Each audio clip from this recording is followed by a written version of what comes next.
Agora sim. Então, mais uma vez, uma boa tarde a todos. Sejam todos muito bem-vindos, mais uma vez, em nome da Associação Cultural Gnóstica Samuel Laxmi, a essa nossa jornada de autoconhecimento a partir da gnose. Tive a impressão que alguém levantou a mão, mas já não está mais por ali a mão. Bem, tiveram todos uma boa semana? Tudo bem? Estão todos bem? Graças a Deus.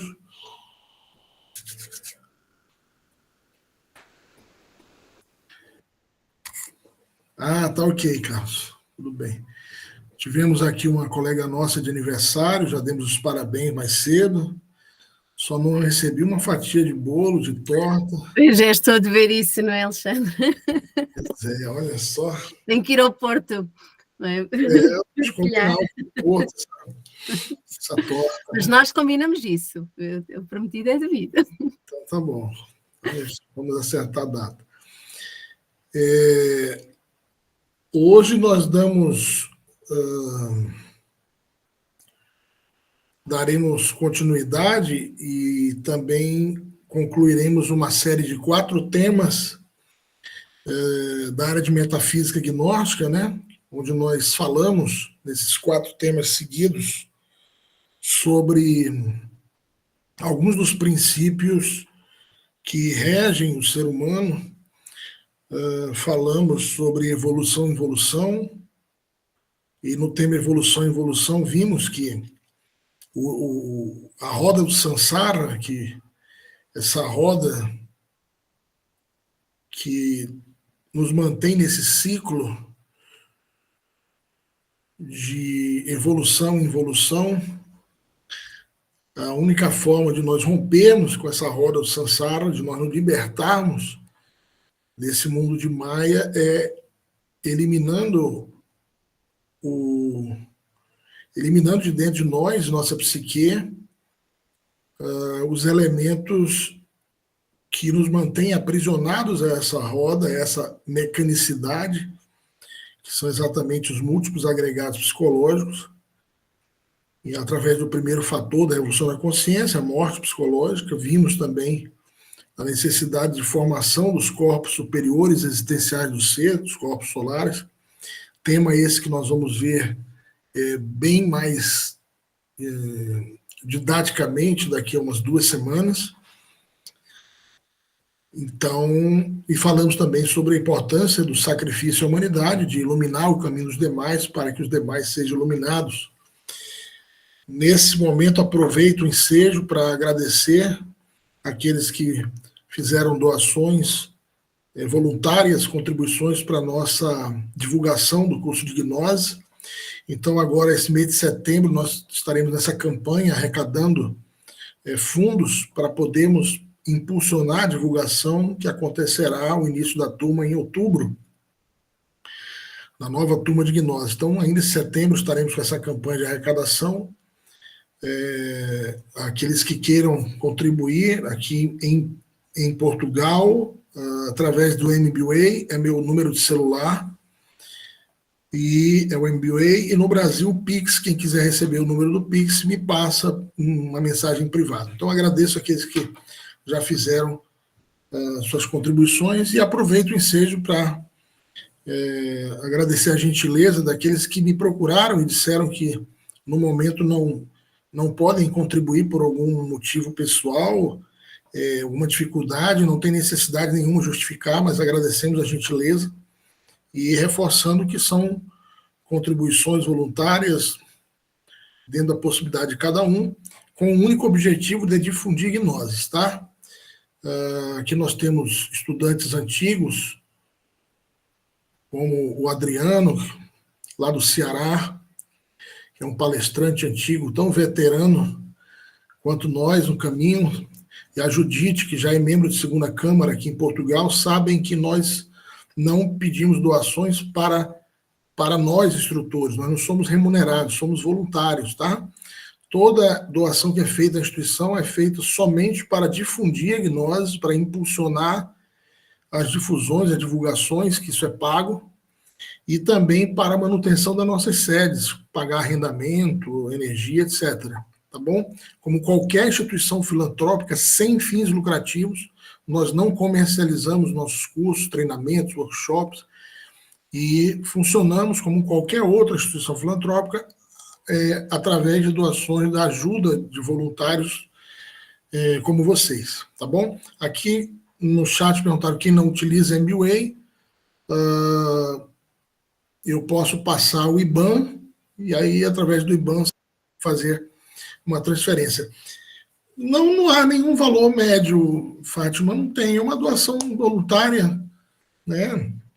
No Brasil, nós temos doações de 30 a 300 reais, só para você ter uma ideia.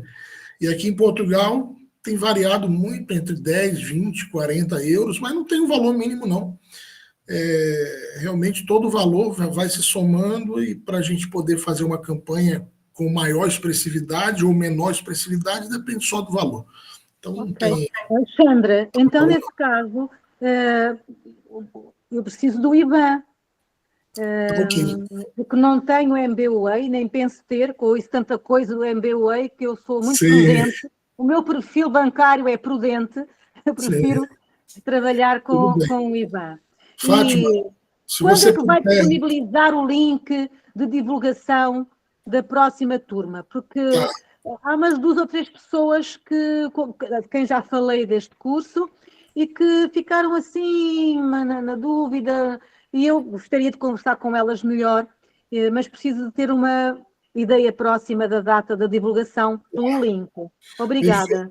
Desde já, nós agradecemos. Desde já, Fátima, a próxima turma, ela será...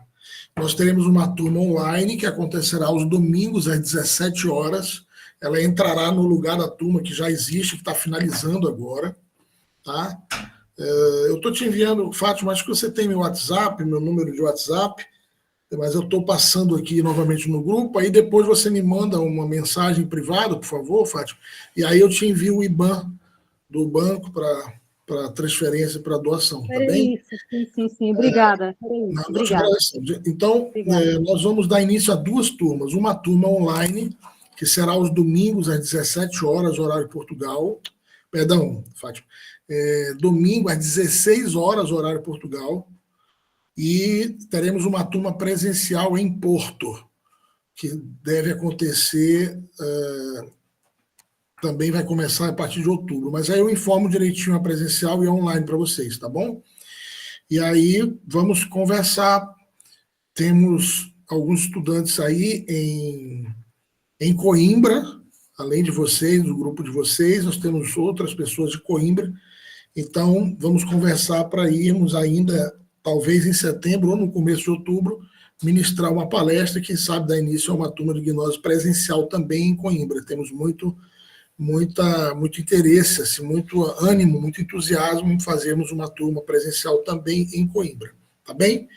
Então, sem mais delongas, vamos começar o tema de hoje. Como nós dissemos, vimos o tema evolução, depois falamos sobre a lei de retorno e recorrência, falamos semana passada sobre retorno e recorrência, falamos também sobre a vida e a morte, sobre o que há além da morte, na visão gnóstica, e hoje nós vamos ver mais um tema, um tema muito interessante também, que tem íntima relação com as leis físicas de causa e efeito, ação e reação, e o que no Oriente se conhece aí como karma e dharma, né? Então é importante nessa introdução nós falarmos que o conhecimento gnóstico, tudo que nós passamos para vocês, a gnose, o chamado doutrina gnóstica, o conhecimento gnóstico, ele se baseia fundamentalmente em 2 aspectos. Primeiro, nas tradições. Quais são as tradições? As tradições conhecidas como tradições esotéricas, ocultistas, das grandes escolas de mistérios, das escolas iniciáticas, nas tradições dos textos sagrados, os textos Vedas, os textos do hinduísmo, os textos egípcios, e quando eu cito esses textos, me remonto ao Rig Veda, ao Atharva Veda, Ayurveda, isso na cultura védica, nas culturas indianas, o Mahabharata, o Bhagavad Gita, no Egito, o Livro dos Mortos, o Livro da Morada Oculta.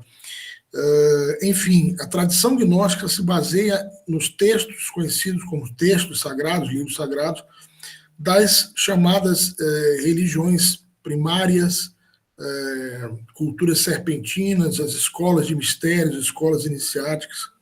Então, primeiro, através da tradição, e segundo, através da experimentação direta, da comprovação direta, que nós recebemos o conhecimento através dos nossos mestres, como, por exemplo, o mestre Samael Aun Weor, fundador contemporâneo das instituições gnósticas, o mestre Lakshmi, o restaurador das instituições gnósticas, o mestre Michael, o nosso guia espiritual atualmente, que reside na Grécia, no monastério Ion 13.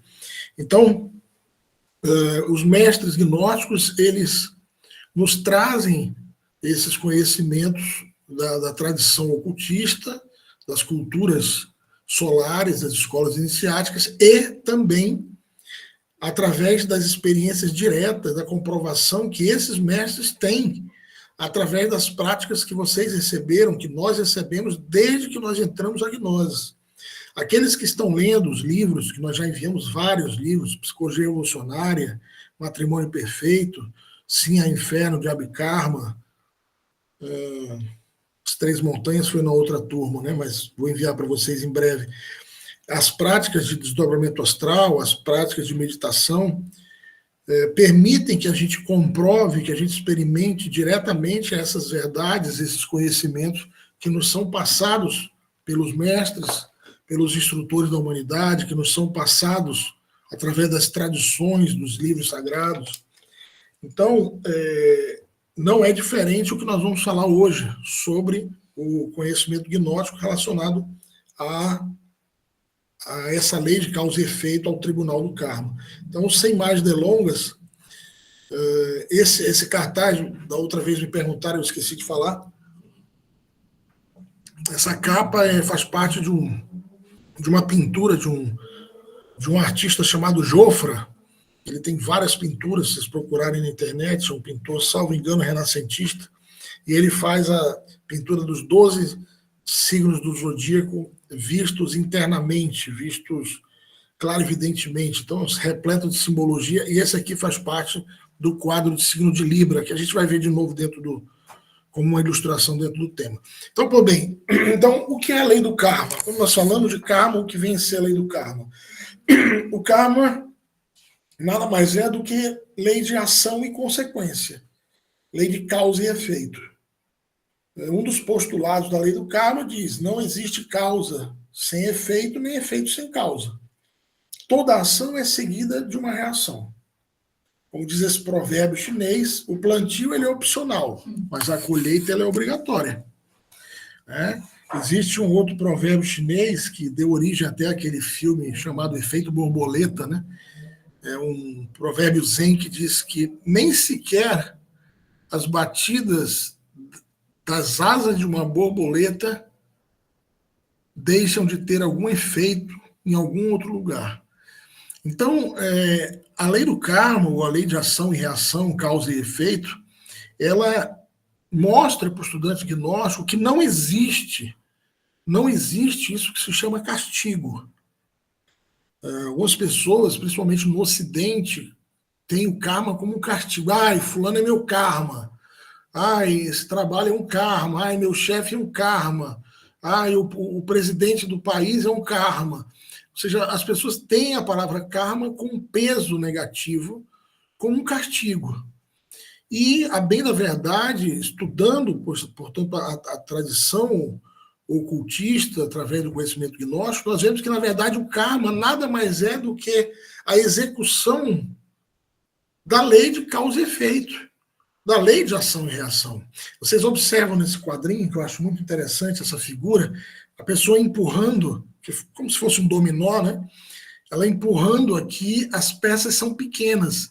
Se você vai observando, as peças vão se tornando maiores, até a última peça que vai cair sobre a cabeça dela, inevitavelmente. Por quê? Porque a causa e efeito é justamente isso. O efeito, a consequência, ele é fruto da ação acrescentado, somado, potencializado ao efeito em si, a força, a energia, a repercussão que teve a sua ação. Porque existem ações que a repercussão é curta, o dano se limita ao indivíduo, por exemplo. Nós vamos ver já daqui a pouco, quando falarmos de karma individual, karma coletivo, karma familiar, etc. Mas existem ações que nós promovemos, existem atitudes aonde nós causamos um efeito, uma consequência daninha, negativa, prejudicial a outrem, a outros, seja o nosso círculo familiar, seja estendido à sociedade, aos que trabalham conosco, aos nossos vizinhos, enfim. Então, essa lei de causa e efeito, ela é operada exatamente da ação que você atribui, você aplica a atitude, o verbo agir, acrescentado a sua reação, a sua consequência, o seu efeito, ao raio de intensidade, ao raio de ação da sua atitude. Então, vamos entender melhor isso aqui. Quando nós falamos que essa balança da justiça, por que balança? Porque metaforicamente, simbolicamente, utilizando esse arquétipo da balança, de um lado da balança, nós temos o karma, que de sânscrito significa ação, e do outro lado nós temos o dharma, que é o direito.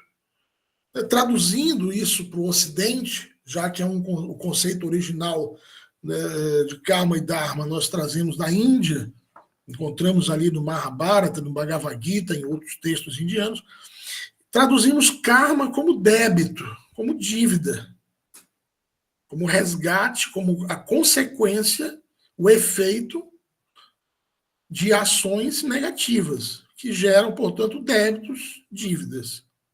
E Dharma é o efeito, a consequência, o fruto de ações positivas, que geram Dharma, crédito, dádiva. Daí a balança. De um lado da balança, valores positivos, do outro lado, valores negativos. Em síntese, para nós entendermos isso. O que gera karma? O que gera dívida? O que gera débito? Né? Quais são as ações, quais são as causas que vão gerar karma? Olha só, nós colocamos aí no rodapé essa frase: faz o que queiras. Esta é a única lei. Porém, saiba que de todos os teus atos haverei de prestar conta. Essa frase está escrita no livro da Moral Oculta, egípcio, do qual o Livro dos Mortos é um capítulo desse livro. E essa frase foi propositalmente e quase que criminalmente, eu diria, cortada, castrada, né? Por um movimento aí no final dos anos 60, anos 70, enfim, que fez essa frase um slogan: faz o que queiras, esta é a única lei.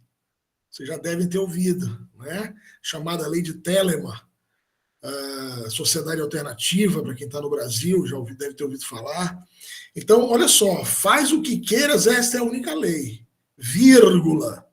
Porém, saiba que de todos os teus atos haverei de prestar conta. Ou seja, nada será impune, incólume. Toda ação tem uma reação.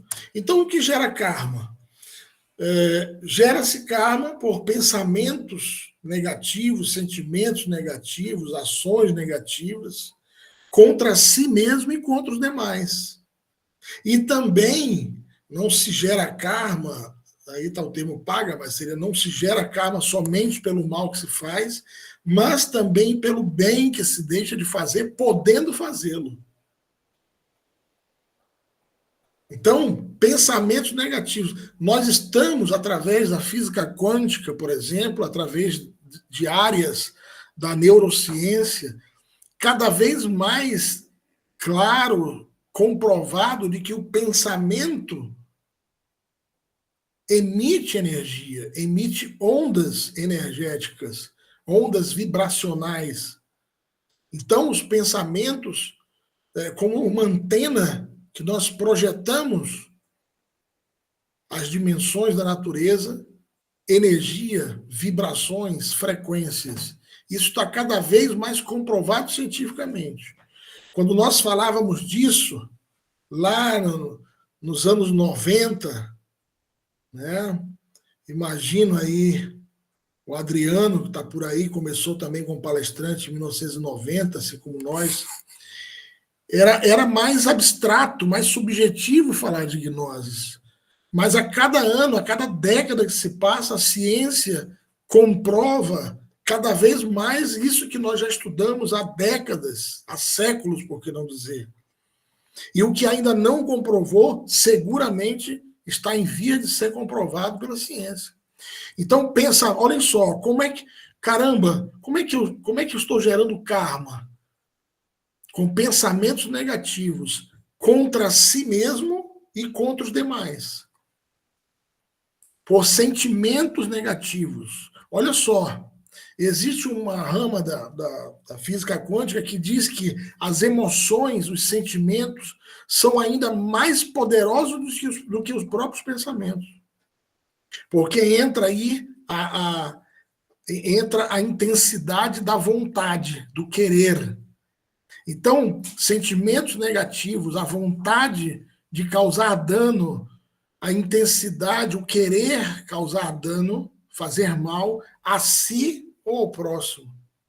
E ações negativas. Obviamente, inclusive falando como operador do direito, nós sabemos que quando o indivíduo comete uma ação, um delito fisicamente falando, ele tem... Opa! Vocês estão aí? Estão me vendo? Aconteceu alguma coisa aqui? Tá, aqui a minha tela apagou. Tá normal. Tá, aqui minha tela apagou, acendeu, eu achei que tivesse caído. Então, inclusive dentro do direito, não existe ainda, pelo menos, imputação, qualificação, tipificação para o delito cometido a nível mental.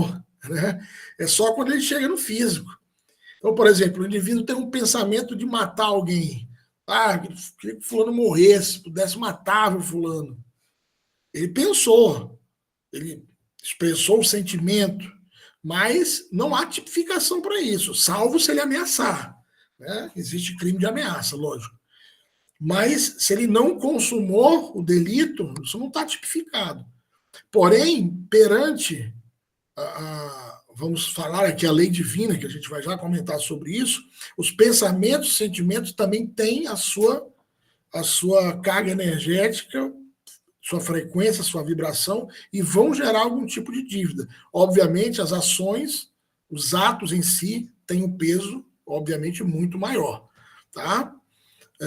E não se paga karma somente pelo mal que se faz, mas também pelo que se deixa de fazer, podendo fazê-lo. Isso está tipificado, né, pelo menos no Brasil, no Código Penal, onde se fala sobre omissão. A omissão de socorro, por exemplo, é penalizado. Né? Então, observem que a mente humana, é interessante que o próprio termo já diz, né, a mente mente, né? É um termo que já por si só já fala. Né? A mente muitas vezes quer justificar o ato de não fazer o bem. Né? Às vezes a pessoa até sente a vontade de fazer o bem, de ajudar o próximo, aí a mente corrompe. Né? A mente vem e corrompe, ela julga, ela condena, E tudo isso para se omitir. Senão, eu não vou ajudar fulano, não vou. Eu não sei o que ele vai fazer com essa doação, não sei o que ele vai fazer com esse dinheiro. E se ele for pegar esse dinheiro para tomar cachaça, para beber, né, para comprar droga, para... Não. A mente, o eu, os egos, os eus psicológicos a nível mental, eles tendem a confundir, e uma frase forte, uma frase muito forte do mestre Lasker me diz assim: a mente é a prostituta do esoterismo. Ela corrompe, ela profana o sagrado, ela consegue corromper o que é sagrado. E muitas vezes o estudante gnóstico, estou falando de estudante gnóstico, mas estenda-se isso à humanidade.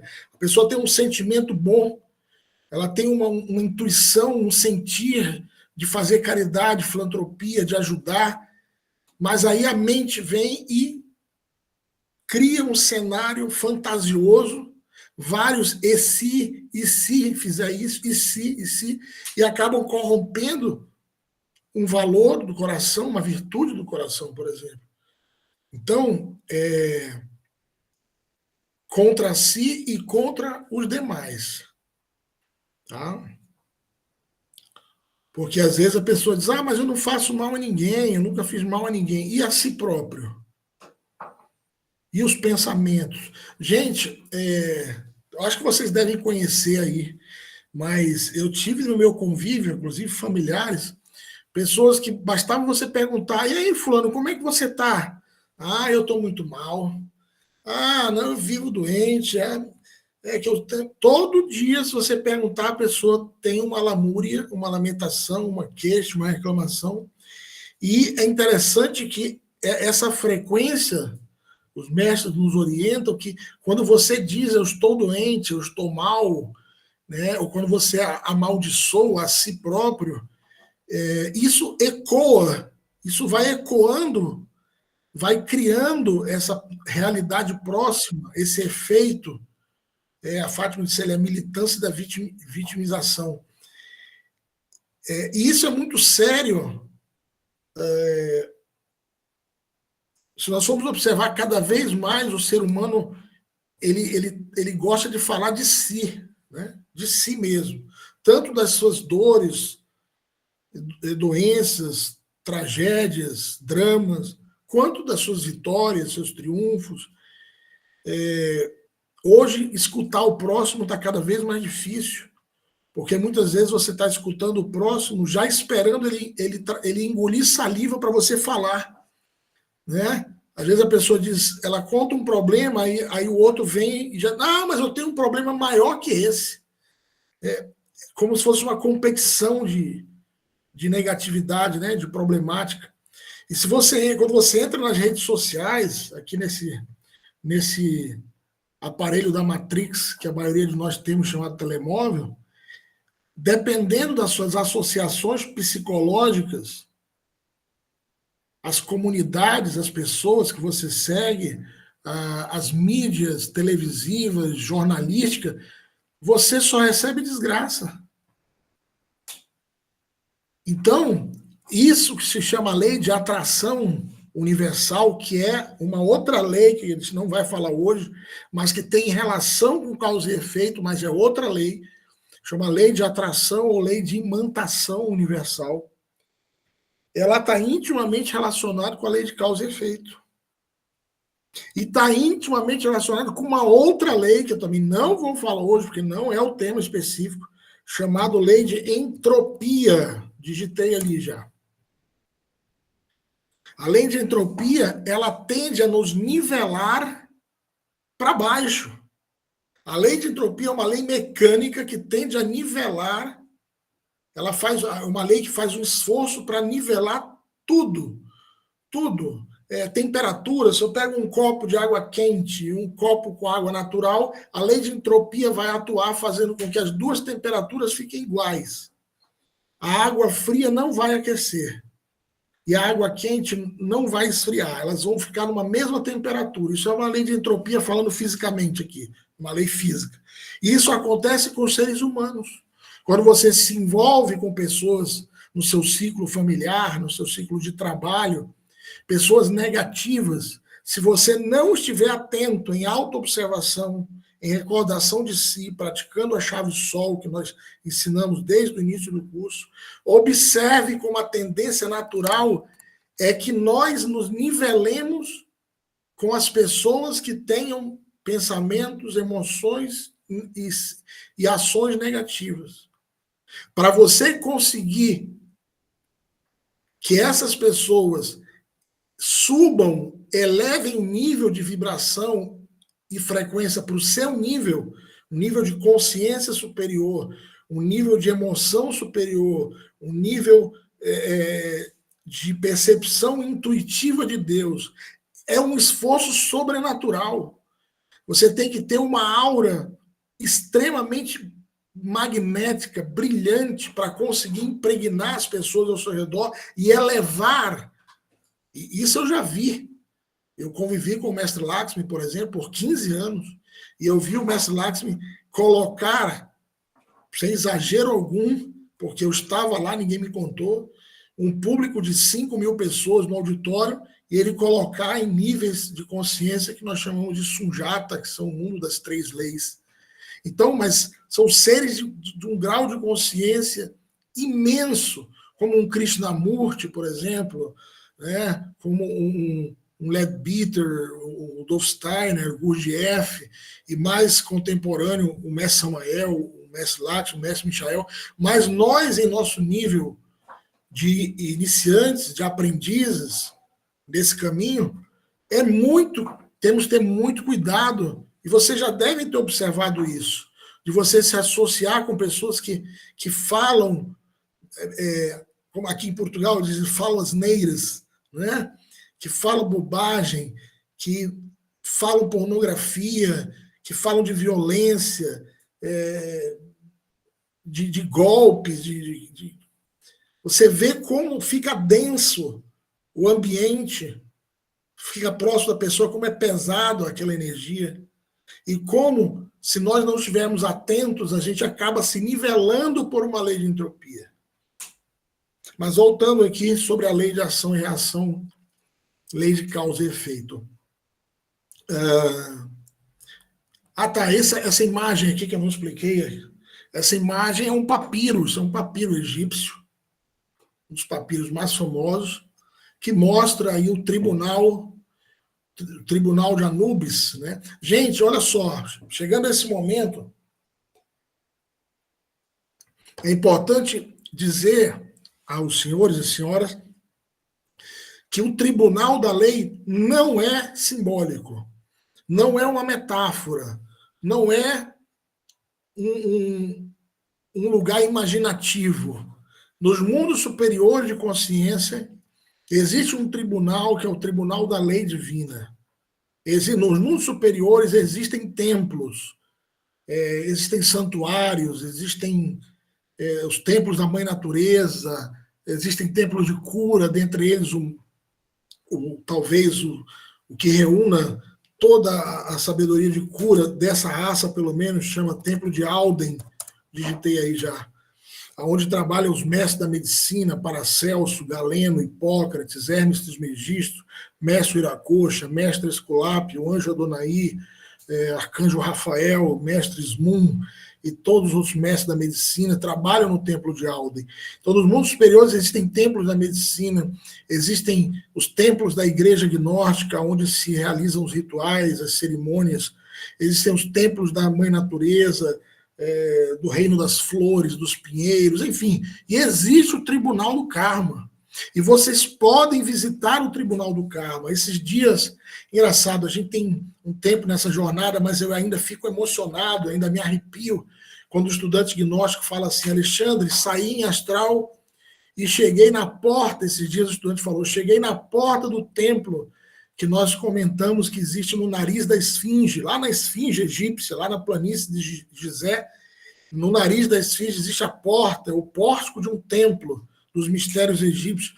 E ele disse assim: eu cheguei na porta, mas na porta tinham 2, ele não usou o termo guardiões, ele falou 2 sentinelas, 2 guardiões que não me deixaram entrar. ficaram me olhando em silêncio, com as espadas levantadas, e não me deixaram entrar. E aí eu disse a ele, é porque nós não lhe ensinamos a palavra de passe. Mas existe a palavra de passe, que para você adentrar um templo, existe uma saudação para que o cobridor, para que o guardião possa permitir a entrada. Mas eu achei bonito essa pessoa descrever no desdobramento astral, esteve lá, narrou, descreveu a entrada do templo, a presença dos guardiões, enfim. Então, existe nos mundos superiores o templo do Senhor Anubis e seus 42 juízes da lei, o templo do karma. E ali, nesse quadro aí, é pintado, é maior o papiro, eu tenho ele até maior, ele continua, mas essa parte aí nós vemos a Anubis, que é o supremo jerarca da lei, medindo ali na balança, do lado esquerdo é o coração do defunto, e do lado direito é uma pluma, uma pena. E diz aí o livro dos mortos que se o coração pesar mais do que uma pena, uma pluma, a alma do morto é condenado ao avite, né, que é os mundos infernais, os mundos inferiores. E se o coração é mais leve que a pena, ele é conduzido à mente, ao mundo dos mortos, que seria as regiões superiores, o paraíso egípcio, né? Então, voltando para cá, foi só para explicar a lâmina, aí você vê aí nessa figura de Jofra completa o quadro do signo de Libra, né, o signo da balança. Então, o karma é negociável? Só uma pergunta, o karma é negociável? Aí o mestre Samael diz, se o nêmesis da existência não fosse negociável, então onde estaria a misericórdia divina? Então, isso é uma frase assertiva, uma sentença que vai contra algumas escolas espiritualistas que dizem que não, que o karma é cumprido, tem que pagar, tem que... Não. Ele é negociável. Por quê? Porque se não houvesse misericórdia, existiria a tirania. As duas colunas do templo, J e B, Jaquim, Boaz, representam a justiça e a misericórdia. Então, justiça sem misericórdia é tirania. E misericórdia sem justiça é tolerância com delito. Então, devem estar em equilíbrio as duas colunas, justiça e misericórdia. Então, é possível negociar o karma. O destino existe, para nós, o destino existe? Existe, só que ele foi escrito a lápis. Por você mesmo. Você escreveu o seu destino a lápis. Então, você pode apagar, vamos já ver como, e reescrever. Então, quando pergunto assim, Alexandre, eu quero conhecer meu passado, como é que eu faço para conhecer minha vida passada? Olha o presente. Olha o teu momento, o teu presente. Porque o que nós vivemos hoje nessa existência é fruto das existências anteriores. Por uma lei de causa e efeito, por uma lei de retorno e recorrência, por uma lei da atração. São repetições do que nós fizemos numa vida passada. Ah, eu quero conhecer meu futuro. Quer conhecer seu futuro? Olha o teu presente.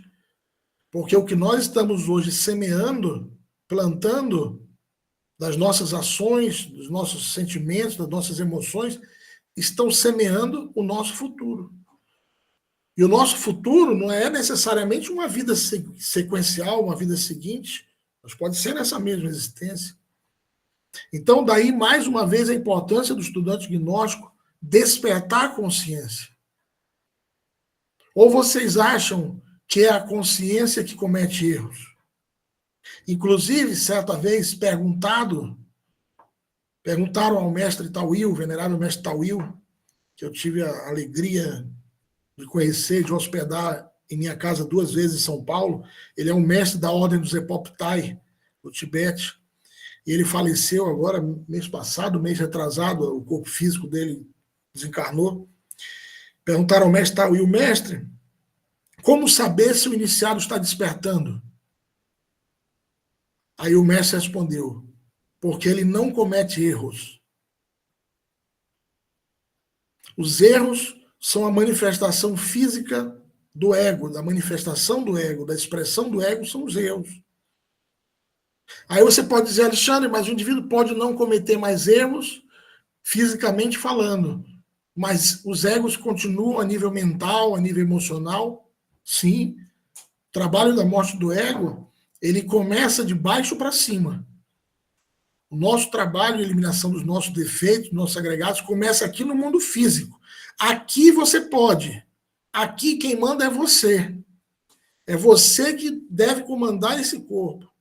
Então, se um ego, se um eu, se um defeito, se um agregado se manifesta fisicamente, é porque você permitiu. No momento que você se dá conta, se decide pela morte psicológica, a exercer a vontade, a empunhar o cetro da vontade, a empunhar a espada da vontade, a empunhar o látego da vontade, você desencarna o ego. Ou seja, desencarna o ego tira o corpo físico, tira a carne do ego, tira a manifestação física do ego, que é nós, o nosso corpo físico. E ele continua existindo no mundo astral, que é o mundo das emoções, dos desejos. Ele continua existindo a nível mental, como pensamentos, ideias. Por isso que o processo de morte psicológica vai se seguindo até os mundos superiores, até as dimensões superiores. Mas começa no mundo físico. Tá? Então, diz o mestre, quem tem consciência desperta não comete erros. Aí você diz assim, poxa, mas como é que a gente vê, às vezes, iniciados elevados e até mestres que cometem erros? Porque o despertar é gradual.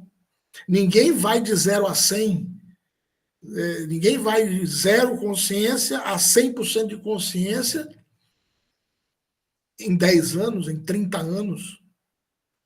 Não. O grau de maestria está bem aqui, esotericamente falando.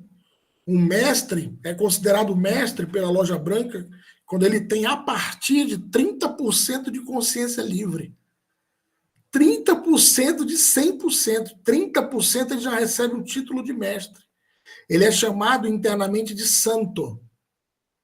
Os santos, sabe os santos? Santo Agostinho, São Francisco, são os santos fera, né? Os santos mesmo, aqueles bons. Esses são indivíduos que eliminaram o ego a nível físico. Ou seja, não manifestam mais nada.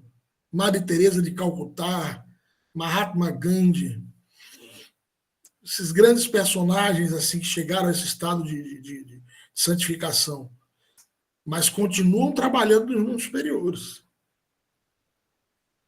Continuam trabalhando a eliminação do ego a nível mental, a nível emocional. Então, vamos lá. O karma é negociável? É negociável. Vamos já ver como. Então, aí diz, o karma atua como uma medicina para a alma. Gente, eu confesso a vocês que eu passei um tempo, assim, uns anos refletindo nisso lá atrás. Meu Deus, como é que o karma é uma medicina para a alma? Mas se quem peca, quem erra é o ego, por que é a alma que paga por isso? Porque, gente, é a alma que está aprisionada dentro do ego. Nós não vimos isso lá no tema 2, personalidade, essência e ego, que 97% da nossa centelha divina, da nossa chispa divina, do que se conhece como alma, está aprisionado no ego. Então, o karma é uma medicina para essa consciência despertar. Isso, Aldo, a gente vai já falar sobre isso aí, daqui a pouquinho. Então, quando você erra e sofre a consequência do seu erro, é para que essa consciência que está dentro desse defeito desperte. Vocês já ouviram falar, agora na psicologia está muito em vogue a questão da criança interior, entrar em contato com a sua criança interior. Já ouviram esse termo, né? Qual é a criança interior? É a nossa essência. É essa essência que está dentro do ego. Que quando nós éramos criança, lá nos primeiros anos da infância, talvez até no período intrauterino, essa essência, essa criança interior foi ferida, foi agredida. Agredida por quem? por um ego que surgia ali e aprisionava essa consciência. Então, a criança anterior que nós temos que conversar é com a nossa essência. É falar para ela como é que eu posso te curar, como é que eu posso, me ajude, como é que eu posso eliminar esse ego que está lhe torturando, que está lhe corrompendo, que lhe está atormentando, que lhe está lacerando. Conversar com a nossa essência, com essa criança interior, é exatamente buscar o processo do despertar da consciência. Por isso é uma medicina para a alma. Para a alma que está aprisionada pelo ego. Então, quando nós somos submetidos a um karma, seja ele uma doença, uma enfermidade, um problema financeiro, problema familiar,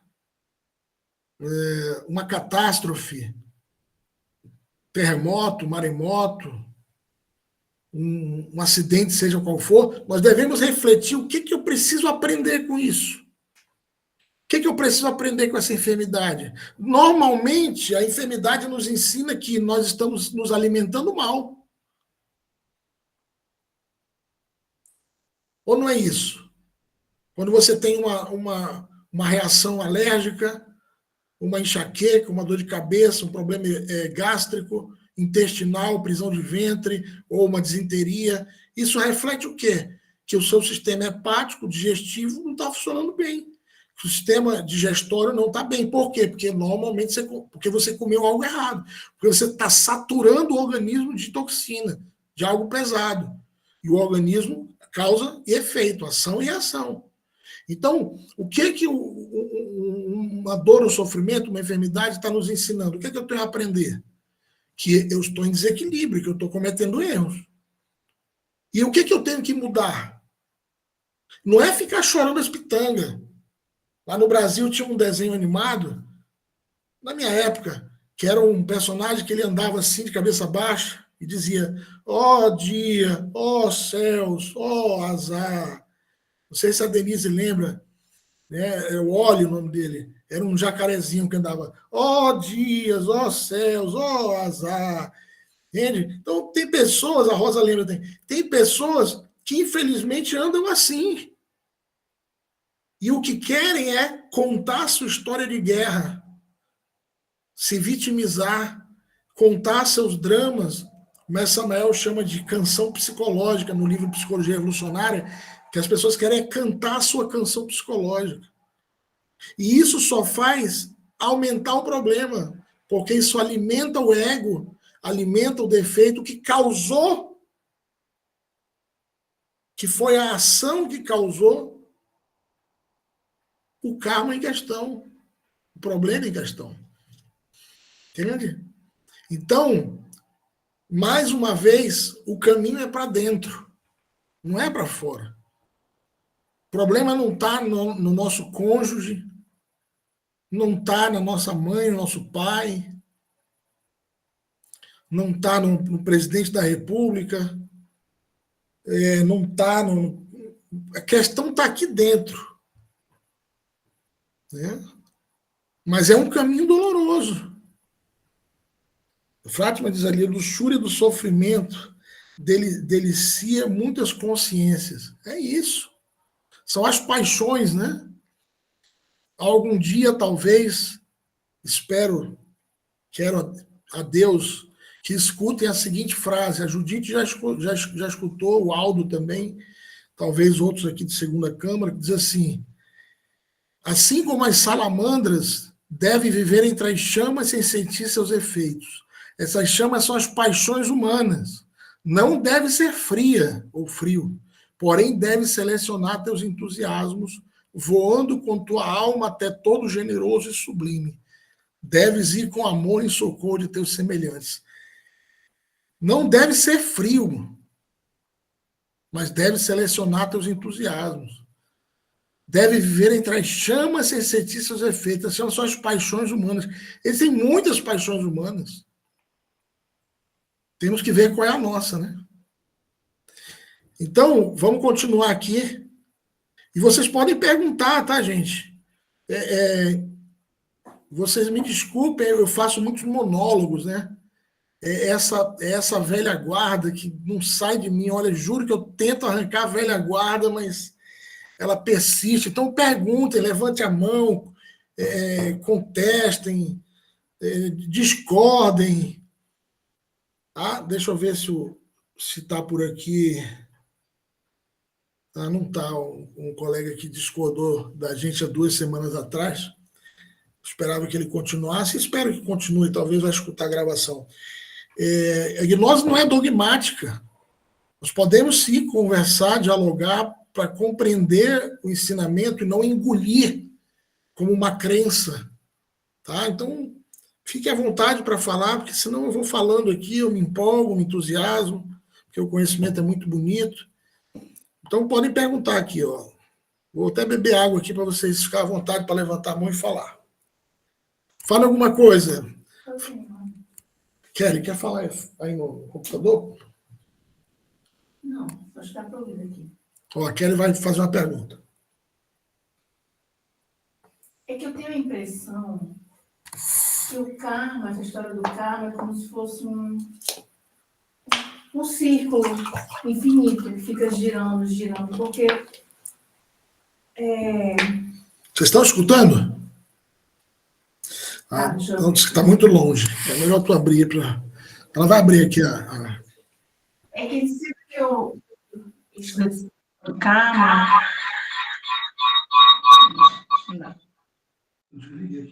Tá. Desligou? E aí fica ressoando, né? Assim, mas a impressão que eu tenho não tá bom, não tá bom. É porque o Alexandre tinha de tirar também o som de saída para além do micro. Eu tirei. Não só. Eu tirei o microfone, mas tenho que tirar também o alto-falante, né? É.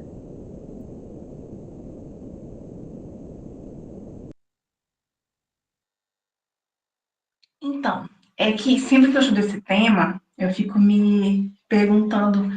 Eu tenho essa impressão que parece que a questão do karma é uma coisa que é infinita, é um círculo que nunca tem fim.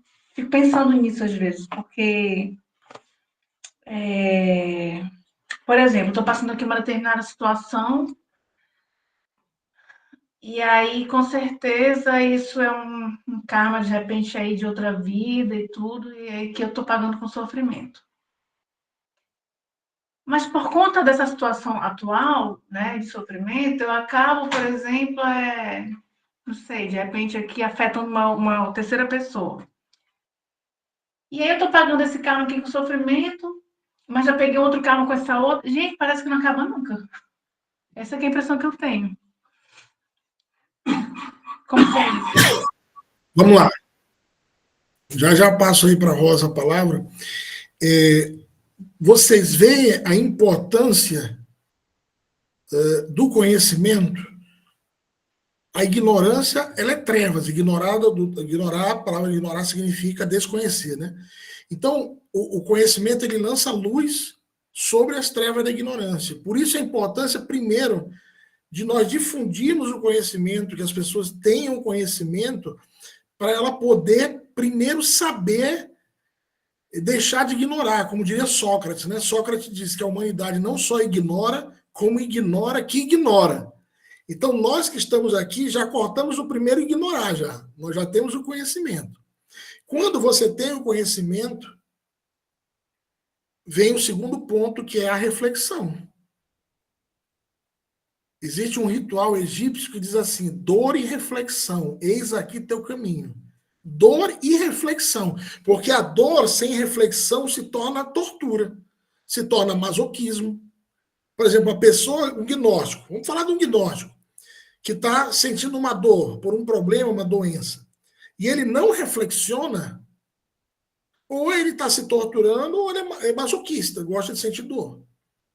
Então, esse ciclo sem fim que a Kelly comentou, que nós chamamos em gnose de recorrência, que vai se processando, se processando, se repetindo, ele só é interrompido quando a pessoa conhece, quando a pessoa sabe o que ela precisa fazer, quando ela sabe primeiro que existe essa lei, que existe esse círculo recorrente, e o que ela precisa fazer para stop.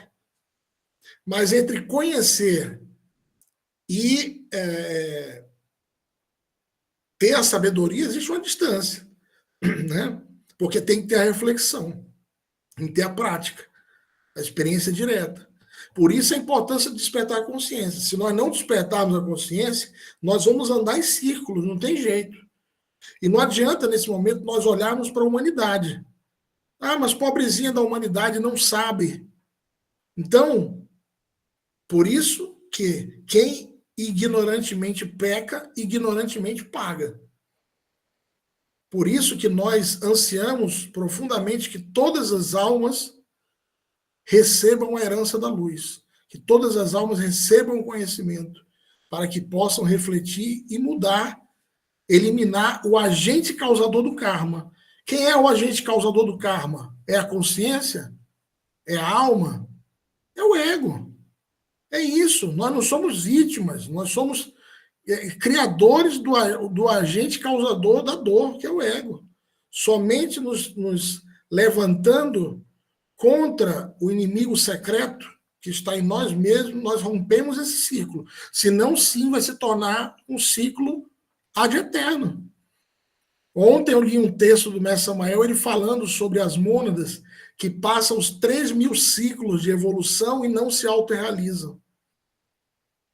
Imagina, 3.000 ciclos, a cada ciclo, 108 existências. Não se autorrealiza, entra na evolução, evolui de novo, mais 108. 3.000 vezes. E não se autorrealizam.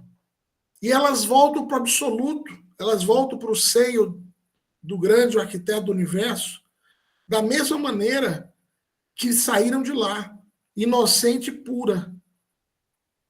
Vão desfrutar da felicidade do absoluto, só que sem consciência, sem maestria, sem sapiência, sem sabedoria, né? Então, se quisermos romper o ciclo mecânico, que o ciclo é mecanicidade, a roda do samsara, temos que despertar a consciência e eliminar o agente causador da mecanicidade, que é o ego. Rosa, fica à vontade. Eu ia falar mais ou menos o que você tinha acabado de falar, não é? Da parte. Nós estamos aqui, óbvio, é para buscar o nosso entendimento e a nossa melhoria, aumentar, aproximar a nossa conexão com o que somos no eu superior, certo? Então, é óbvio que a gente vai passar por dores, ok, é a lei do karma, não é? Mas eu nunca fiz nada nesta vida, será?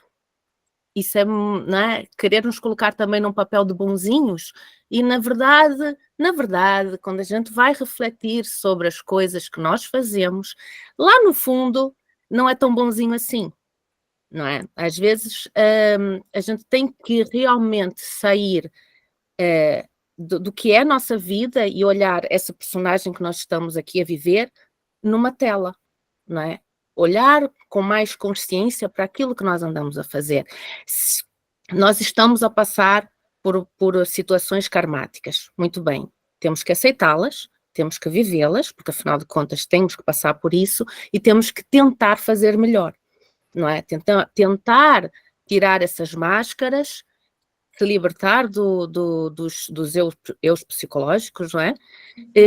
E viver com maior integridade. Para quê? Para diminuir essa lei do karma. E eu acho que é por isso que a gente escreve num livro com lápis, não é? A depender de como realmente a gente venha vivendo a nossa vida, é óbvio que vamos somando pontos positivos e isso pode ser julgado de uma outra forma e nesta vida aliviar-nos o karma. Eu acho que seja por aí, não é? Tipo num tribunal superior ou alguma coisa assim, refletir sobre se nós podemos ascender um pouquinho, elevar o nosso nível de consciência e mudar um bocado da história que supostamente poderia ser pior, não é? Excelente, Rosa. Isso é importante, um dos pontos que você tocou bem importantes é nós sermos sinceros conosco mesmo, né? É nós sairmos desse alter ego que muitas vezes nós temos de infalibilidade, né, de que somos pessoas boas, virtuosas, né, impecáveis, sentarmos, colocarmos a nós mesmos num banco de reflexões e analisarmos com o bisturi da consciência realmente quem nós somos, né? Verdadeiramente. Então, quem nos faz adquirir karma? O eu é o único responsável pelos problemas que temos na vida. Nós vamos ver agora, ao final do tema, daqui a alguns minutos, quais são as formas de nós pagarmos o karma sem ser com dor e sofrimento. Tá? Porque o fato de você ter um karma sendo executado, ou a vir a ser executado, não quer dizer que você não possa negociar para pagar essa dívida de outra forma. Então, na gnose não se paga, para a gnose não se paga karma somente com dor, sofrimento, amargura, decepções, dramas, tragédias, enfermidades, etc, etc. Não. Isso é a forma que os seres humanos comuns e correntes pagam karma. Por quê? Por desconhecer a forma de equilibrar a balança. E nós vamos já falar como equilibrar a balança, como pagarmos, como negociar karma, para não pagarmos dessa maneira. Então, quais são os tipos de karma? Gente, não é que existe uma tabela, mas isso aqui é didático, é só para a gente entender melhor. Lembram lá no começo, quando eu falei assim, se a sua ação, né, o verbo, né, agir, se a sua ação causou dano somente a você, o karma que você vai pagar é individual. Foi a você que você causou dano. Então, por exemplo, o indivíduo é fumante, né? Mas ele fuma sozinho, escondido. Ele não está fumando aí para outras pessoas serem fumantes passivos. Não, ele está fumando só ele ali. Ele está causando dano ao seu corpo. Então, ele vai colher o produto disso, o resultado, a consequência disso. É individual. O indivíduo é alcoólatra. O alcoólatra ele pode causar danos a ele, mas esses danos podem se estender também à família e à sociedade. Já é diferente, estão percebendo? Então, vamos supor, o indivíduo tem uma alimentação totalmente desregrada, causa danos ao corpo dele. Qual é o resultado? Um karma individual. Só que de tanto ele causar dano ao corpo, pode ser que em 10, 20, 30 anos ele tenha um AVC, por exemplo, um acidente vascular cerebral, causado pelas gorduras, pelo triglicerídeo, pelo colesterol, e ele vai ficar prostrado numa cama dependendo dos familiares. Ou seja, o que era um karma individual se transformou em karma familiar, porque já está atingindo outras pessoas do seu círculo familiar. Então, o karma individual é aquela cobrança, aquele débito, aquela dívida que você vai ser imputado pela ação que você cometeu consigo mesmo, sem repercussões a outros, a terceiros. Tá? Então, normalmente relacionados a enfermidades. Por exemplo, o indivíduo comete um crime e vai preso. Diretamente um karma individual. Mas isso vai ter repercussões na família. Ou não? A mãe sofre, o pai sofre, a esposa, os filhos. Então, já deixa de ser um karma individual e se estende a um karma familiar. Tá? Para a gente entender mais, vamos avançando aqui. Existe o karma familiar. Gente, olha, nós não nascemos, ninguém nasceu na família que está por acidente. Ninguém nasceu por acidente. Nós fomos ali, nascemos nesse núcleo familiar para colher o que nós plantamos e para os outros também colher o que plantaram. Então, ninguém é um angelito, um anjinho. Tá? É fruto de uma lei. Estou lendo aqui o comentário da Liliane. Isso, Liliane, isso acontece muito. Olha, nós não estamos isentos disso, tá, Liliane? Nós não estamos isentos. Mas, mais uma vez, eu convido, vamos olhar para dentro, vamos que não sejamos nós, Liliane, a pessoa do caso em questão. Se existem essas pessoas, porque eu acredito que existem, né, que não sejamos nós. Olhemos para dentro pratiquemos os 3 fatores com a maior consciência possível. Não é com a melhor das intenções, é com a maior consciência, né? Porque de boas intenções o caminho do inferno está cheio, diz a Sagrada Escritura. Então, o karma familiar. Ninguém está à toa numa família. Então, analisarmos aí a nossa árvore genealógica, os nossos pais, os nossos avós, como foi formada a nossa personalidade. Gente, o que tem de transtorno de personalidade, isso é terrível, transtorno, todos os transtornos mapeados e por serem mapeados ainda pela psicologia e pela psicanálise. Muitos deles surgiram ainda na família, quando éramos crianças. Transtorno narcisista, transtorno da bipolaridade, antigamente conhecida como psicose maníaco-depressiva. Então, olhemos para a família o que eu tenho que aprender e o que eu tenho que mudar.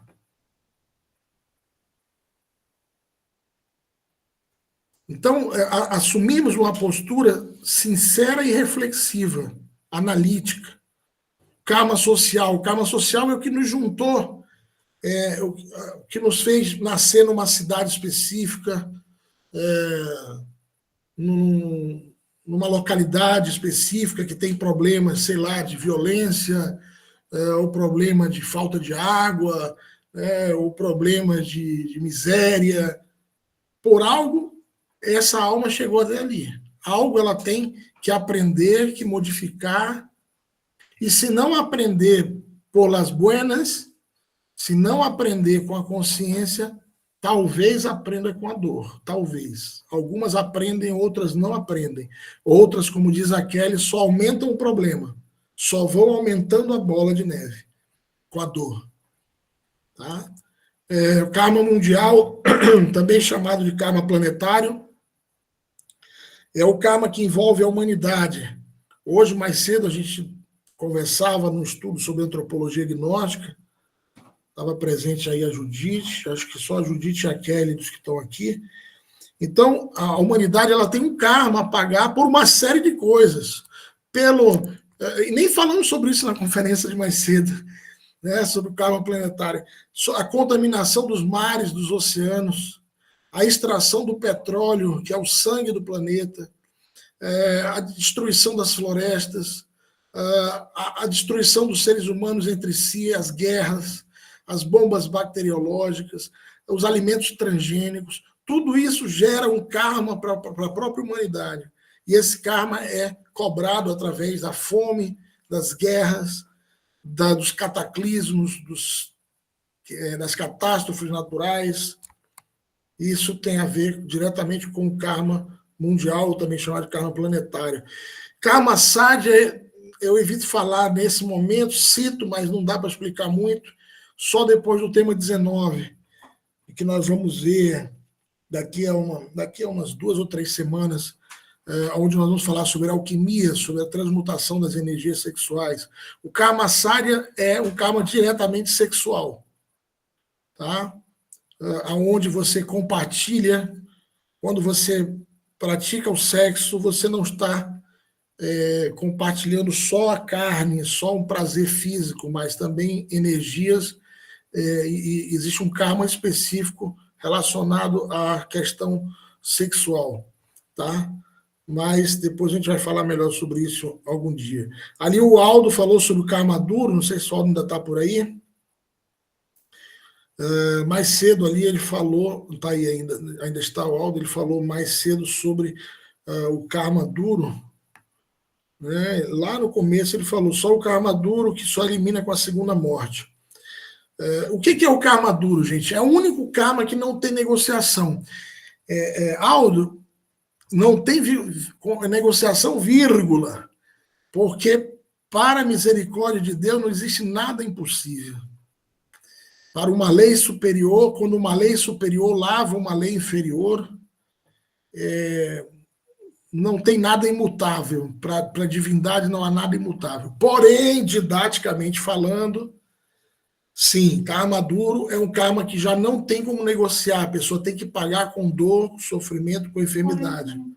Por exemplo, uma pessoa que, vida após vida, ela teve uma atitude, ela teve uma forma desregrada, vamos falar sexualmente falando, né? Várias vidas seguidas, ela foi uma pessoa luxuriosa, lascívia, degeneração sexual, promiscuidade, vida após vida. A cada vida o karma vinha e cobrava, mas ela não aprendia, ela continuava fazendo a mesma coisa. E pior.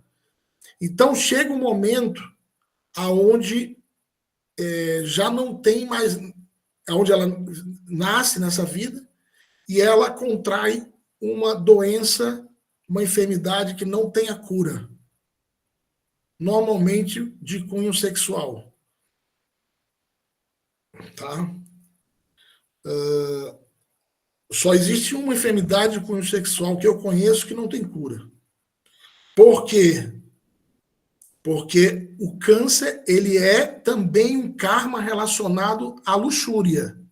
Só que o câncer tem cura. Ou seja, a pessoa nessa existência ela ainda tem como pagar, como negociar e como se curar.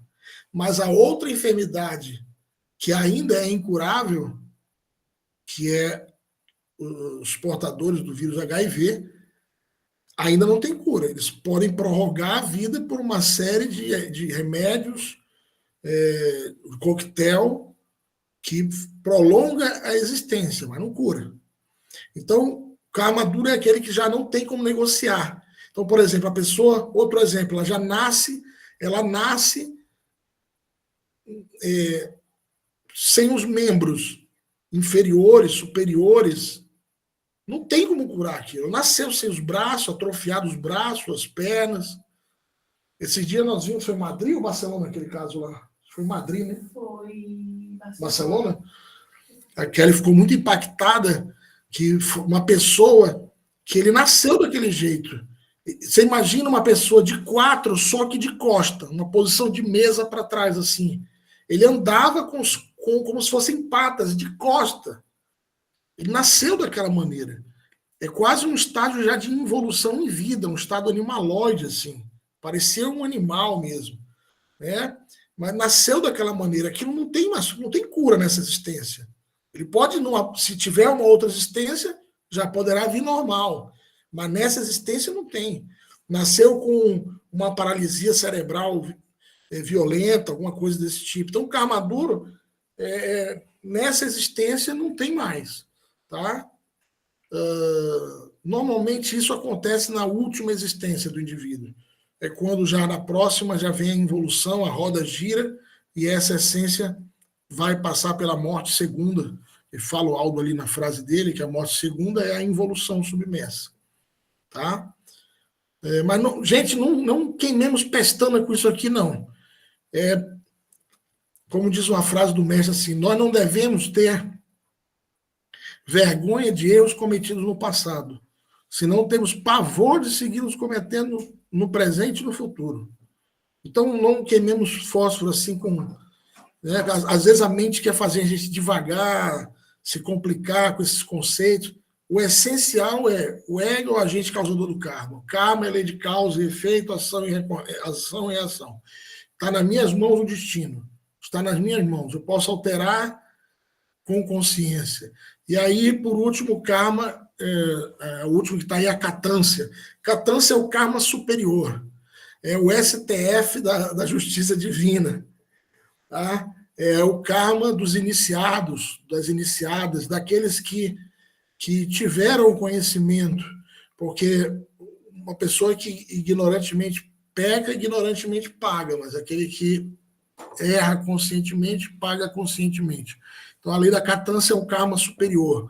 Diz uma frase de um ritual, o mago, o profeta, o esoterista não devem violar esta santa lei. Existe o karma superior, a lei da catância. Tá? Então, daqueles que despertaram o nível de consciência e que seguiram cometendo algum tipo de erros, já não como uma pessoa comum e corrente. Então, olha só, gente, Aqui um ponto importantíssimo, já finalizando o tema. Como negociar as dívidas kármicas? Então, nós falamos que na gnose nós sabemos que não se paga karma somente com dor, sofrimento, enfermidade, doença, problemas, tragédia. Não. Esse é o profano. É aquele que não tem conhecimento. É aquela pessoa que, infelizmente, não só ignora, como ignora que ignora. Você, o estudante gnóstico, nós podemos pagar ou negociar essa dívida de outra maneira. Então, primeiro, é importante parar de gerar mais dor. Parar de gerar mais karma. Para si e para os outros.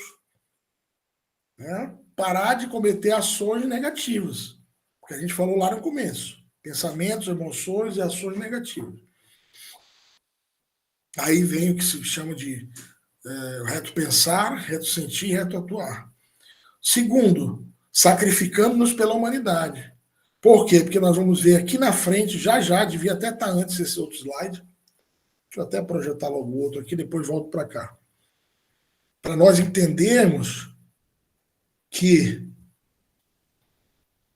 faz boas obras para que pague tuas dívidas. Só um momentinho que eu me enrolei aqui. Aqui, ó. Ao leão da lei se combate com a balança. Ou seja, ao rigor da lei, a cobrança da lei do karma se combate com a balança. Ou seja, imagina, você tem uma balança.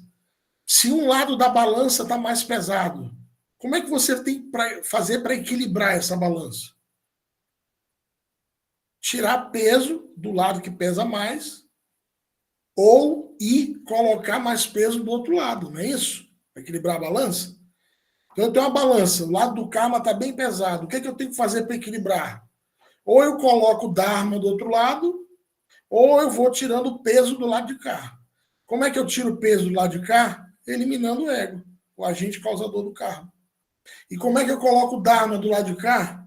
Faz boas obras para que pague tuas dívidas. Fazer boas obras.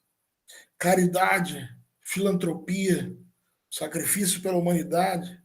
Quem tem o que pagar, paga e se sai bem nos negócios. Quem não tem o que pagar, paga com dor e sofrimento. Isso é um postulado da lei do karma. Quando uma lei inferior é transcendida por uma lei superior, a lei superior lava a lei inferior. Aí entraria a lei do karma como uma lei inferior e a lei superior, o amor. O amor. O amor em fatos. Não é aquele amor do desenho animado assim. Não, é um amor traduzido em fatos. É o amor traduzido como caridade, como serviço à humanidade, como filantropia, como beneficência, como perdão, o amor traduzido em fatos. Não é um amor platônico, filosófico, cheio de boas intenções. É um amor praticado, vivenciado. Tá? Então, voltando aqui na outra lâmina que nós estávamos olhando, outro slide. Como negociar o karma. Então, você entende o porquê do sacrifício pela humanidade? Você permitir que outras pessoas tenham conhecimento, gente. Olha, a caridade é maravilhosa. Quem faz caridade ajuda o próximo, as crianças abandonadas, os órfãos, os velhinhos nos asilos abandonados, os enfermos nos sanatórios, nos hospitais. Todos necessitam de ajuda. Existe outra forma de ajudar, que é entregar o conhecimento de forma gratuita, da forma que nós recebemos. Porque no momento que você cobra, se tornou um negócio. E olha só um erro que, infelizmente, algumas escolas acabaram por cometer e nós temos que estar muito atentos. A pessoa diz assim, não, mas eu só cobro. Eu cobro só R$50 por mês. É uma taxa simbólica. Gente, para o universo não existe 50, 500, 5 mil. É cobrança. O valor está na nossa cabeça. Entende? O valor está na sua cabeça, na sua mente. Então, por exemplo, Fátima lá no início, existe um valor pré-estipulado para ajudar na divulgação da gnose? Não existe, porque o valor principal está na sua consciência. Se nesse momento eu estou passando por uma situação e eu só posso ajudar com R$10, com €1, com €5, é aquela parábola que tem nas Sagradas Escrituras daquela mulher que doou o único cêntimo que ela tinha. Talvez você já tenha visto a parábola bíblica, né? E ali é dito que vale mais aquela moeda que aquela senhora deu do que os camelos que um outro senhor deu, porque ela deu aquilo que ela tinha. Então não existe valor. Assim como a cobrança também não importa. Mas eu estou cobrando um valor simbólico, mas você está cobrando. Então o conhecimento tem que ser entregue da forma que nós recebemos, gratuitamente. Trabalhar intensamente sobre si mesmo, eliminando o agente causador do karma, que é o ego. Aprender a negociar o karma com os senhores da justiça divina. Vou já voltar para esse ponto. Quinto, refletir sempre sobre a origem do problema e como solucioná-lo. Refletir sobre o que vamos nos comprometer em troca. Pedir ao ser que vá ao tribunal da justiça divina. O ponto 4 tem relação com o ponto 7. Tá? Aprender a negociar. Gente, hoje é o primeiro tema que a gente está falando sobre karma, tá?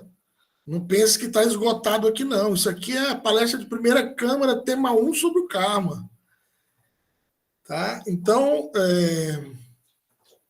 na próxima fase, na segunda câmara, nós vamos ensinar a trabalho de teurgia para negociarmos diretamente com os senhores da justiça. Trabalho de teurgia, de magia prática, para nós trabalharmos com os senhores da justiça. Pedir ao ser que vá ao Tribunal de Justiça Divina. Isso vocês podem fazer hoje à noite já. Você pode pedir ao seu ser, antes de dormir, bem concentrado, uma atitude mística, devocional, humilde, pedir ao seu ser: meu Pai, meu Senhor, meu Deus, tu que és meu real ser, meu Deus interno, bendita Mãe, Devi Kundalini, peço, suplico com minha alma, com meu coração, que se transportem ao tribunal da justiça divina, que peçam ao Senhor Anubis e aos juízes da lei que me permitam pagar meu karma com serviço à humanidade, com caridade, com algo, tem que ser algo factível que você vá cumprir, viu? Com a lei divina não se joga, não se brinca. Eu conheço, infelizmente, preferia não ter conhecido, pessoas que tiveram problemas gravíssimos de saúde, que fizeram negociação com a lei divina, se curaram e simplesmente abandonaram o compromisso que fizeram. Melhor seria eu nem ter nascido, porque arruma um problema grandíssimo para essa ou para outras existências. Então, pedir aos senhores da lei, com todo o coração, com toda a alma, que nos permitam pagar nossas dívidas com serviço à humanidade, com sacrifício à humanidade. A Liliane, você colocou ali, só pode ajudar pessoas, não pode ajudar os animais? Pode ajudar os animais, claro. Sem dúvida alguma. Isso é uma missão muito nobre. São os nossos irmãos menores, né? Como os mestres chamam, não que sejam menores por valerem menos, né? Porque estão na roda da evolução, estão almejando chegar ao reino humano. Então, claro, sem dúvida alguma, pessoas muito nobres aí que atendem a necessidade dos animais, formidável. O Aldo falou ali, tem o ebola, uma doença sem cura na África. Exatamente, o ebola que causa uma hemorragia cutânea. É um vírus, assim, tremendo, né? Então, são as formas de você negociar as suas dívidas, tá? Aqueles que chegarem à próxima fase, a segunda câmara, podem me cobrar tudo que não foi falado até hoje, que não haverá a seguinte resposta: isso aqui só em terceira câmara. Não, está tudo na segunda. Tá? Na terceira são outras coisas. Tá? Então, existem alguns segredos da ordem que nós mantemos sob juramento. E um deles é essa forma de negociar diretamente com os senhores da Justiça Divina. Mas já podem usar o ponto 7, a oração, a petição, dobrar o joelho dobrado em oração, podem pedir essa ajuda. Forma de pagar o karma, nós já vimos aqui os 4 postulados.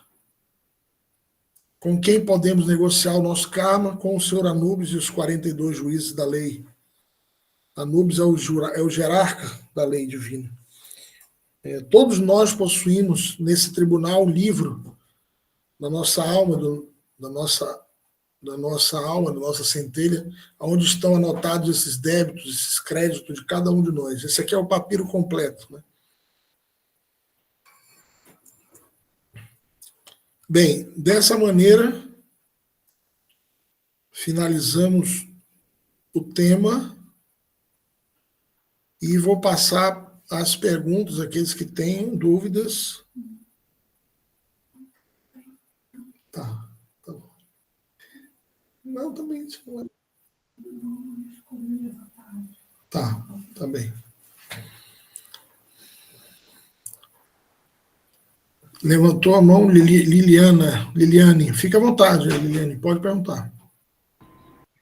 Oi, professor, boa tarde, tudo bem? Boa tarde, graças a Deus. Você está bem? Eu estou bem. Eu tenho uma dúvida com relação ao que o senhor acabou de comentar sobre o que a gente se propõe a fazer. O senhor comentou que já teve pessoas que desistiram e se deu mal.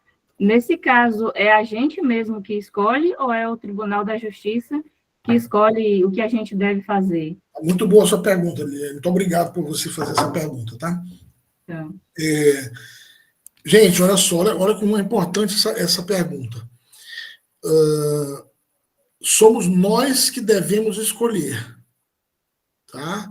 Você faz uma reflexão, um exame de consciência e diz de que maneira eu posso fazer boas obras para pagar essa dívida, de que forma. Esses dias alguém perguntou assim, Alexandre, isso aí lembra as promessas que os católicos fazem, né? Lembrava as promessas antigas da minha avó, né? Porque as atuais, pelo amor de meus filhinhos, né? O indivíduo pede uma coisa e faz uma promessa, ficar sem tomar Coca-Cola um mês. Ô, filho. Ficar sem tomar Coca-Cola é brincadeira, né? Então, algo que seja a favor da humanidade, que seja a favor daqueles que sofrem, daquelas pessoas que necessitam de uma ajuda, né? Dos que estão nas trevas da ignorância ou que passam fome. Sabe, gente, eu digo assim a vocês, na Gnose, no Brasil nós trabalhamos muito a parte da caridade na Gnose, né? E eu digo a você, uma pessoa que está passando fome, uma pessoa que mora nas ruas, é só por um milagre divino que essa pessoa consiga buscar um conhecimento superior. Porque a primeira necessidade dela, e para quem já estudou administração, a pirâmide de Maslow, a primeira necessidade dela é a comida. É a necessidade básica, o comer, o abrigo, o vestuário, a moradia. Então, por isso, a caridade, a filantropia é formidável. Eu tive um caso recente, há 2 anos, de um aluno de primeira câmara, olha só que bonito isso. E isso, a Rosa falou, sobrevivência, exatamente. Né?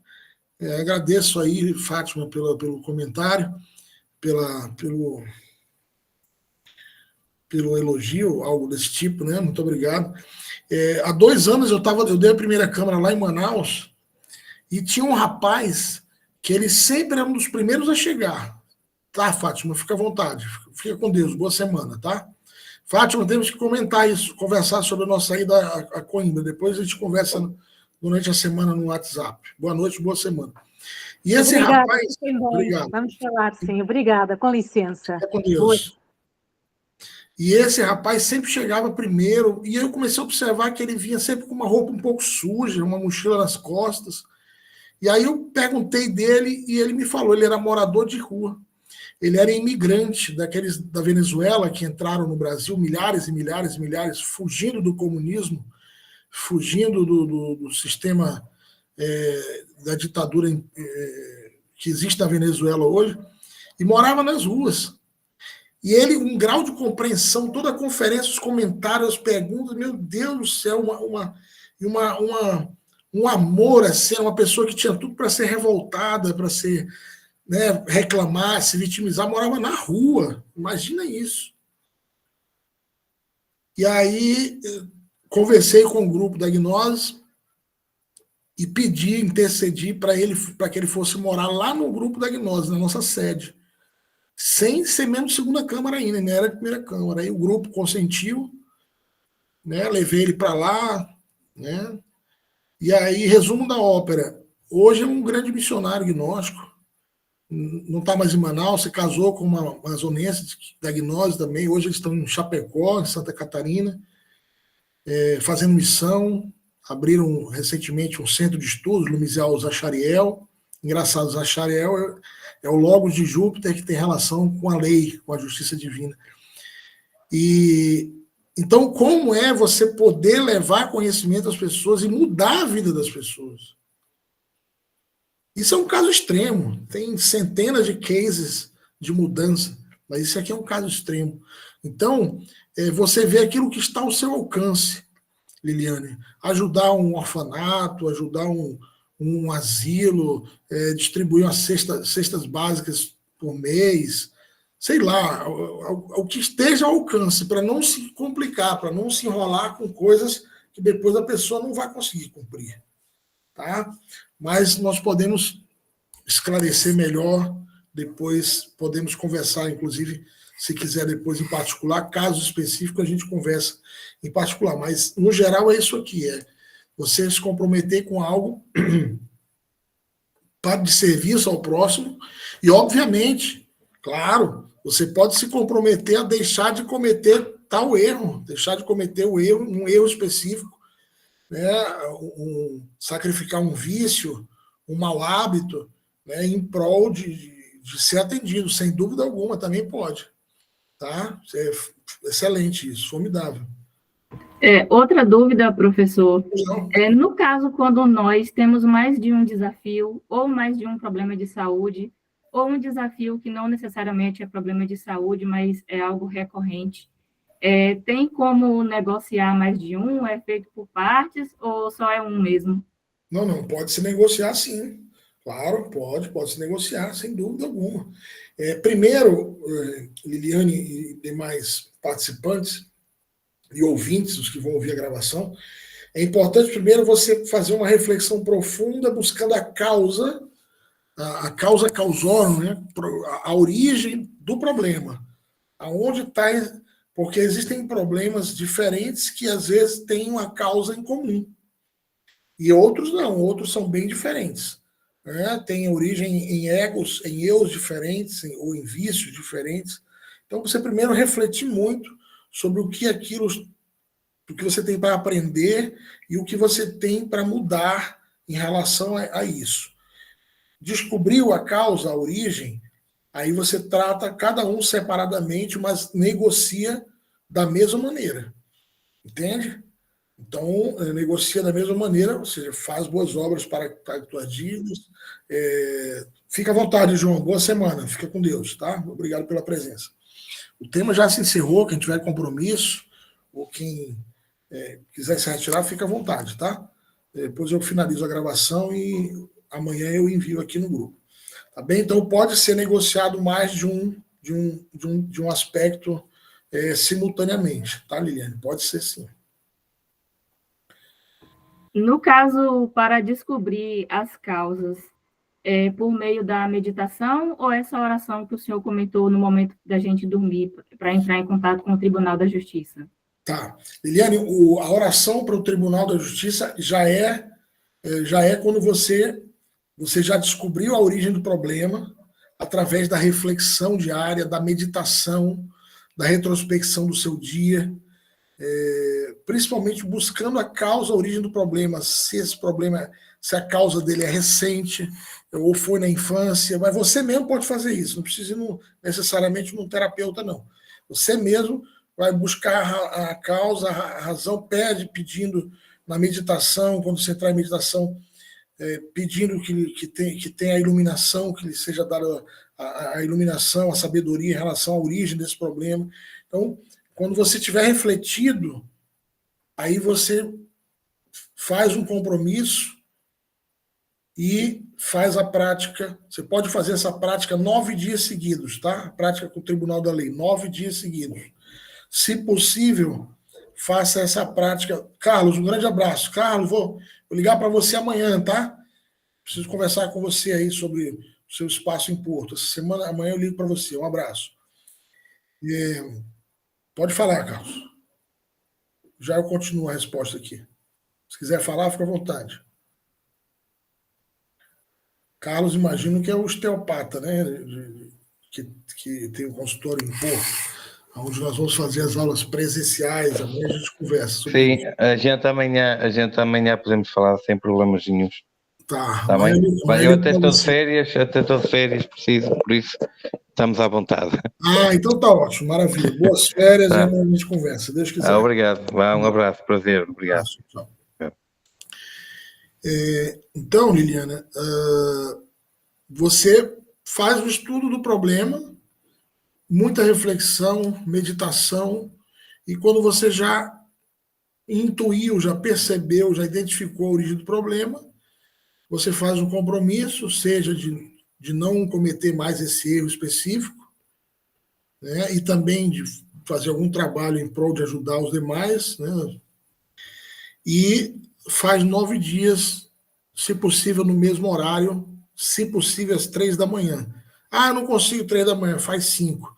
Eu não consigo 5, faz 7 da manhã, mas seria interessante que fosse o mesmo horário durante 9 dias, trabalhando pedindo aos senhores da lei essa ajuda que nós comentamos aqui. Tá bem? Depois eu vou ser mais específico, não vou demorar muito, não. Daqui a uns dias, quando a gente for ter os temas de preparação para a segunda Câmara, que já vai começar a partir do mês que vem, aí eu serei ainda mais específico, tá? sobre isso, sobre esse ponto. Certinho? E qualquer dúvida, me enviem no particular e a gente vai respondendo dentro das nossas possibilidades. Tá ok? Gente, agradeço imensamente a presença de todos. Fiquem com Deus, tenham uma excelente semana, de muita reflexão, muita análise. Nada vem a nós por acaso.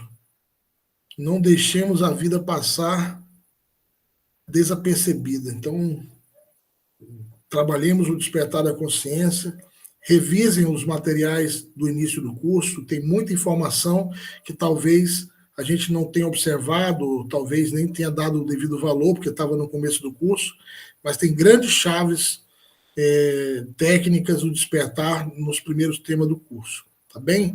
Se Deus quiser, em próximo mês a gente vai estar começando uma nova turma, vocês já podem ir fazendo contato, avisando os colegas, amigos, curso de gnose, autoconhecimento, pode enviar o primeiro resumo do que é gnose, tudo que você receber até agora pode ser compartilhado, não tem problema nenhum, livro, tudo, tá? Então, convidem pessoas já para a nossa próxima turma. Karen, muito obrigado, eu agradeço imensamente a todos, tá bom?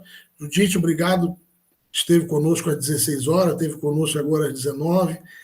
Haja paciência, viu, para escutar esse gordo aqui. Eu gosto de rever sempre os temas, era o que eu estava a dizer também. Eu há bocado tive que sair mais cedo porque tinha que ir buscar uma pessoa. Mas é sempre bom rever, porque cada vez há sempre um encaixe diferente, até porque nós estamos em momentos diferentes também da nossa percepção, não é? Então... Perfeito, excelente, muito bom, isso mesmo. Muito agradecido, ótima semana a todos, encerrando aqui a gravação. Beleza.